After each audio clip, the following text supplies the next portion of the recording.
Hey, welcome back, Bobby G from CGN. I'm here today joined by Gray Albright. Welcome, Gray. Thanks for coming. What's going on? Thanks for having me. Yeah, it's an honor. Really glad you could take some time out of your busy schedule. I know it's a busy time in season. You guys are getting ready for last match or two, and then conference regionals and hopefully the big show. So first and foremost, Gray, want to talk a little bit about your upbringing. Our research team came up with some really interesting stuff about you, not to embarrass you, but what were you thinking at age 3 when you started to play golf? Not a whole lot. Not a whole lot. Just hit it as hard as I could, I'm sure. Okay. Yeah, I don't know. My parents say it's really funny because I'm a lefty and they gave me these right-handed little baby clubs, and I flipped it around and was hitting it with the backside of it, and they're like, "What in the world is going on? What's this kid doing?" Flip me back around and swing looks horrible. So like, all right, you're lefty. Go ahead. We'll get you some lefty clubs. I'm a lefty as well, but back when I grew up, they didn't even have lefty clubs, believe it or not. So I didn't have a choice. I had to play righty. So you're really fortunate. So Yeah, you're from the lovely city of Ocala, Florida, which I've been to. We were just chatting about before we started. Forest High School. And let's just talk about your parents, because we always like to mention the parents, because I know how much you want to take the time to appreciate and express your love and all the wonderful things they've done for you. So let's do a shout out to Stephanie and Steve Albright. And Gray, if you could tell us a little bit about, your upbringing with them and all the tournaments they took you to and lessons and all the other encouragement they provided you along the way. I'd love to hear about them. Yeah, definitely. They're such a huge part of all the success I've had, any of it. It's they did a lot for me growing up with just how supportive they were, and obviously paying for lessons and tournaments and traveling all over the place. So I owe a lot of this to them. But my dad played college golf at UNC. So that's obviously very helpful, knowing that he had been through it all and knew what it takes to play college golf and what you got to do to improve your game and get there and be able to compete at that level. And so he's been a huge part in my development as a golfer through my life. And my mom's been incredibly supportive. She doesn't play at all, but she loves to watch, and she's always there to help give me a little optimism when things aren't going the right way, and just be really happy when things are going the right way. So yeah, they're both incredibly great, and yeah, I owe a lot of it to them. That's nice. I'm sure they'll appreciate that. Always like to hear about those awesome earlier years. So at what age did you finally beat your dad? I would say I think it was like 12 or 13, probably. I remember the round. I don't remember exactly how old I was, but I remember shooting even, and I think he shot one over, and it was a great day. I was really fired up. Awesome. And you had to pay for dinner, no doubt. So you grew up in Ocala, and then you had a really, really awesome high school career. And, you led to the 3A state finals twice. And then obviously you hit the AJGA rankings and you started to take off. So when was it, like, earlier when you really decided, you know what, I'm going to play college golf? I'm getting good at this. When did it like kind of all click for you where you said, I'm all in? I would say probably when I was 14 or so, 13 or 14, I really decided that I wanted to, and that I could play college golf. Florida Junior Tour, I played a lot of those growing up, and all of the Florida coaches will come to the big ones for that. And once I started seeing some faces there and getting a few letters and stuff, that kind of showed me that I could do it, and then went all in and decided that I'd give it my best effort. So just a little offbeat, but I've always curious in a lot of these interviews where people learn the game, and obviously being in the warm weather year round is a big advantage. Did you ever get to a point though where you got burnt out because you could play every day or practice every day, where you maybe went a little too far over and needed to take a break, or did that ever happen to you? Definitely. I think it's so easy to in Florida, just because, like you said, you can play every single day if you want to. So I think living in Florida, it's more about like having the discipline to tell yourself, all right, let's take a step back for a minute, take a few days to kind of clear the head and find the real hunger and love for the game again. And I think that's really important. It's definitely really hard to do sometimes and find the time to do, but it's very important, because if you don't have that hunger or you're not really driven for it, then it's not going to happen. It's not going to work out well. So great. One of the greatest things about these interview series is that we get really accomplished young players. And in this case, you're a grad student, and what we hear in feedback is that the people watching the other collegiate and other amateur players really listen and take some grains of wisdom from our guests. So thank you for sharing that. There's obviously not just Florida, but other parts of the country where, players can get burned out. So having that your kindness and sharing that is really helpful. And we appreciate, passing out some of that wisdom. So how did you decide to go to FSU? What was your thought process, and where else were you looking? Yeah, I was mostly looking in Florida. I had a few out-of-state schools, but I pretty much knew that I wanted to stay in Florida. And I had a lot of buddies that had committed here and were saying they were going to play here. So that was a big part of it. But it was also, the coaches are great. They're really good. And our practice facilities are unbelievable. We have a par 3 course that you can legitimately hit any shot that you can think of there. So, that alone kind of makes it all worth it to come here. And it's like, if you have every single shot at your disposal to be able to hit, then you have no excuse to not be prepared. And I think that's huge, is being prepared for the tournament going in and feeling like you have every shot. And this Florida State perfectly allows that to happen, to where you can be very prepared for any sort of golf course or tournament or whatever, to be able to go in and feel comfortable and ready to go.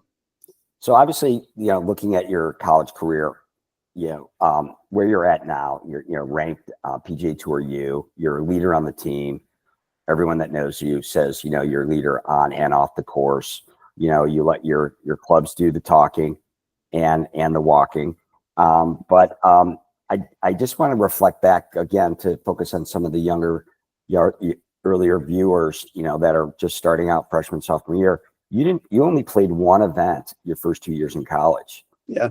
And which shows not that you weren't good enough, but just shows the strength and the depth of the team and the fact that they're recruiting. But how tough was that those first 2 years, only getting the lineup once?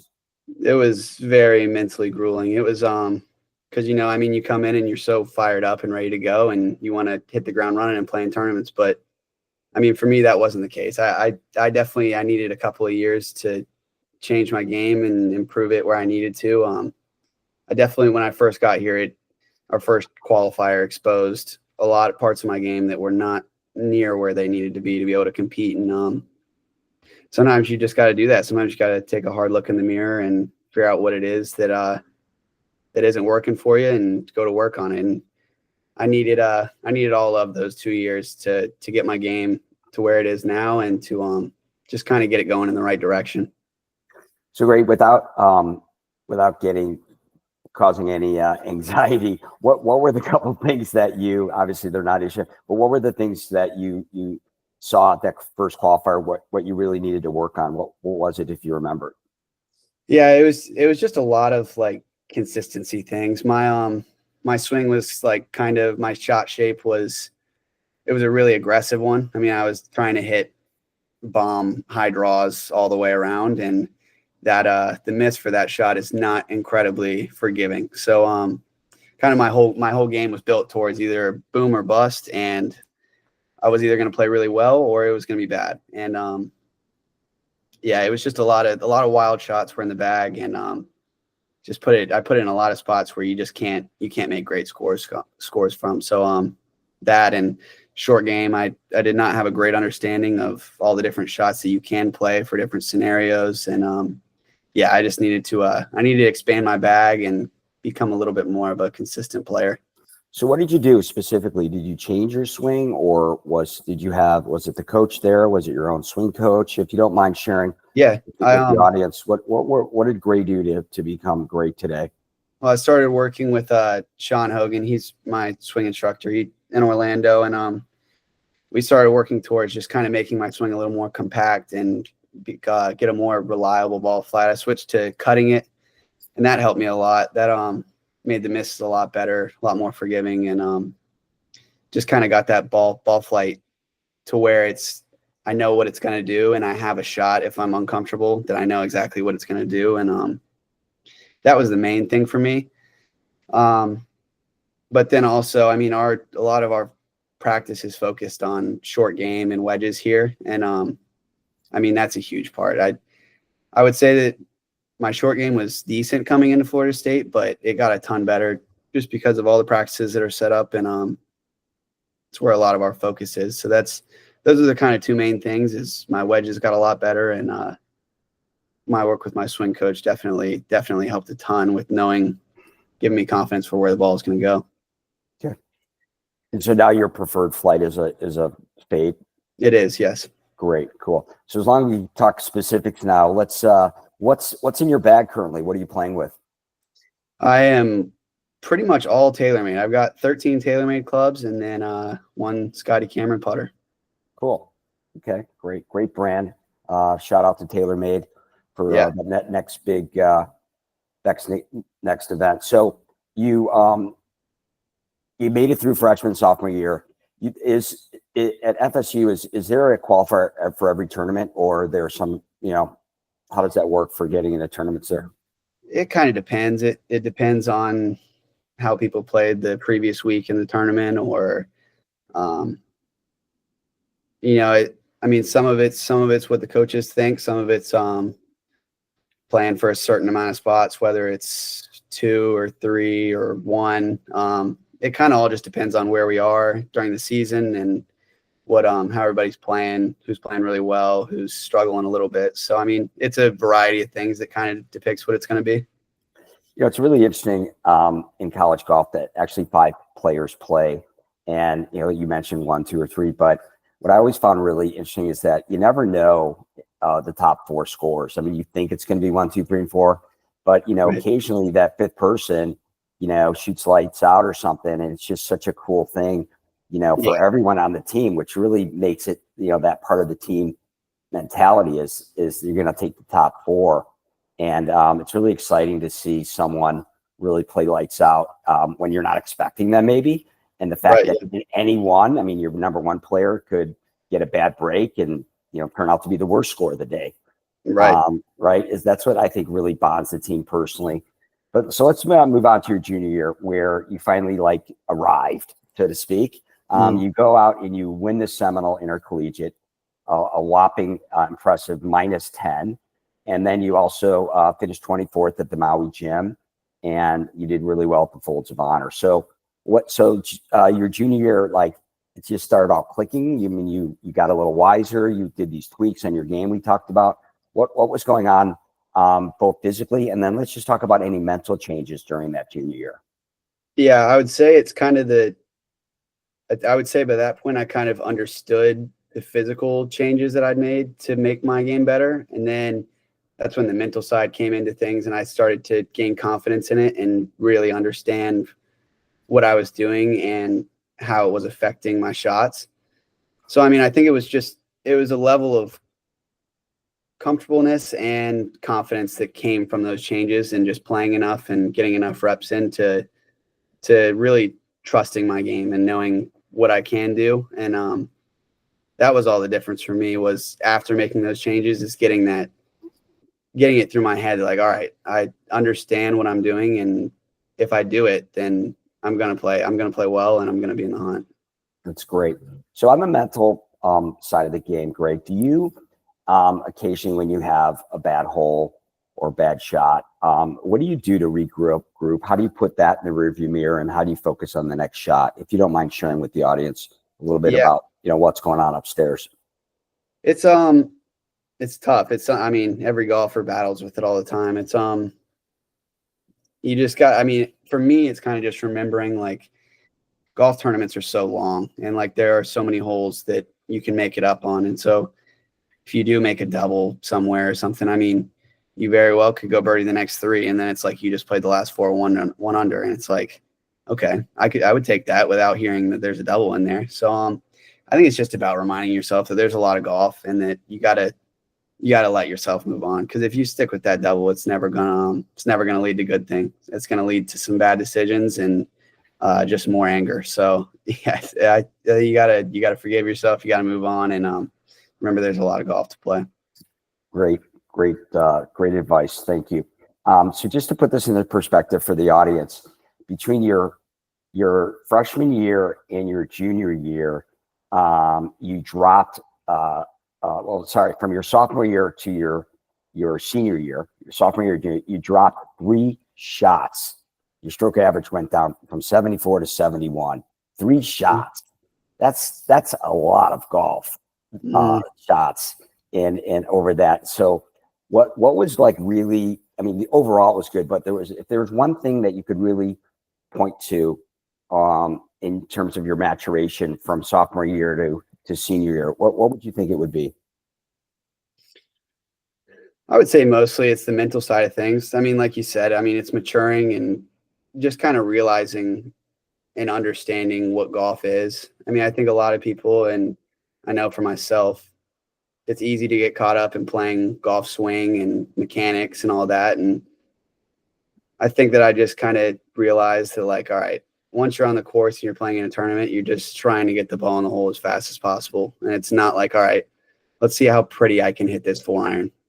It's let's get it as close to the hole as possible, no matter what shot that is that it takes. And I think that was really important for me in lowering my stroke average and all that. It's easy to say. It's easy to get yourself to really want to hit the really pretty shot, but sometimes you just got to take out a 4-iron and hit it low and run it up there and get it up there around the hole. And it's something that I think I've just learned through maturing and through years of choosing the pretty shot and hitting it bad. But yeah, that's the main thing for me. So just to finish up on your senior year, career low 71.65 scoring average, unbelievable. A career low around 65 at the Jackson-Stevens Cup. That's a crazy low number. 7 under, 22 rounds, par or better. Amazing year, and then 3 top 10 finishes: Jackson-Stevens Cup, East Lake Cup, and the Bass Bar. Phenomenal year. You graduated, right? You got your degree in real estate development. Congratulations. Right. I know your parents are very proud. And now let's talk about the graduate season. You're the old man now getting a degree in social sciences, which I'd love to know what that's about. But you start out with the Jones Cup win, just a tremendous honor. Golf Channel names you preseason. You're rocking, doing great on the PGA Tour U, and you've had a lot of really good tournaments. So how is this graduate season going for you? I know you're still busy academically, and you've made 3 times ACC honor roll. So obviously you're a very bright young man in the classroom. But how's the 5th year going in terms of golf, and how are you feeling and preparing for your future? It's good. It's good. I've really enjoyed it. I'm really thankful that I did redshirt that freshman year and had the opportunity for this 5th year. It's been really nice, and to be around the guys for one last year and be able to be the old man, be kind of the grandpa of the team it's funny, but it's fun. And social sciences is going really well. It's a variety of things, but it's not entirely difficult, but it's good. It's good, and just really enjoying this team and the way we're shaping up coming into the spring here. Okay, well, before we talk about the spring season, just to segue into social science, what's your favorite karaoke song? Oh man, I don't know. Maybe I've sang Chicken Fried, Zach Brown Band. Okay, pretty good one there. I really enjoy that one. I think that's a crowd pleaser. Okay, I go with that. All right, awesome, great touch. Very nice touch. Okay, so let's just quickly go back to your season. So where are you at right now in terms of next couple tournaments, and then let's talk about what you're going to do after you finish college. Yeah, so we've got Virginia's home tournament coming up. Everybody's looking good. Everybody's feeling good. We're just getting some practice in this next week, and then go over there and play in that. And then we've got ACCs.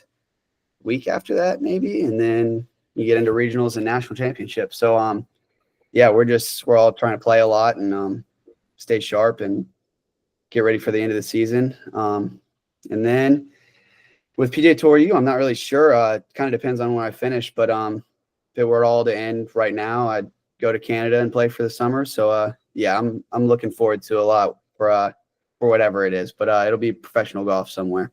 Great. So you mentioned Canada. So you do a qualifier to get onto the Canadian Tour? Right. You can either do that or a PGA Tour U can get you in. They can get you as well. Okay, great. Well, we're going to be watching and pulling for you. Like I said, we've had really good luck. I think it's us, but people that we interview go on to do really, really well. Maybe it's something magical about being interviewed by CGN, but you got us in your corner. We're pulling for you. A couple of final questions. Great. Do you have in some of these amateur tournaments you play in the summer, do you have a go-to caddy that you ever use or someone that you've relied on in your bag? I don't. I don't have I don't necessarily have a go-to caddy. My dad has caddied for me a good bit in the amateur tournaments, and if I don't end up getting PGA Tour U or end up deciding to stay amateur, I think that he would probably be in my bag a lot this summer, and we would definitely be gunning for that Walker Cup and stuff too. So that would be a cool spot to have him caddy, and that would be really cool. Okay, well, if your dad's ever busy and can't do it, I'm throwing my hat in the ring, sir. All right. I'll actually even pay for your lunch, but it would be my pleasure. I don't never got at the level you at, but I'll keep you calm. I'll get all the distances right, and I'll encourage you as best as I can. So I'll make sure that I stay close. And if you get desperate and you're looking for a looper, be my pleasure. I'd love to do it for you. I'll remember that. Be ready for a call. If I need you, I might need you to fly in the day before. I'm all over every week, and even if I have to give one of our cameras to someone else at a tournament. But I know that we have a busy summer at some of the tournaments, and we hopefully see you there. If not, we'll definitely stay in touch and appreciate your team setting this up. It was really an honor, Gray. I wish you nothing but more success, and can't wait to see you on the big tour. Yeah, thank you so much. Appreciate you guys having me on. Thank you. Have a great day.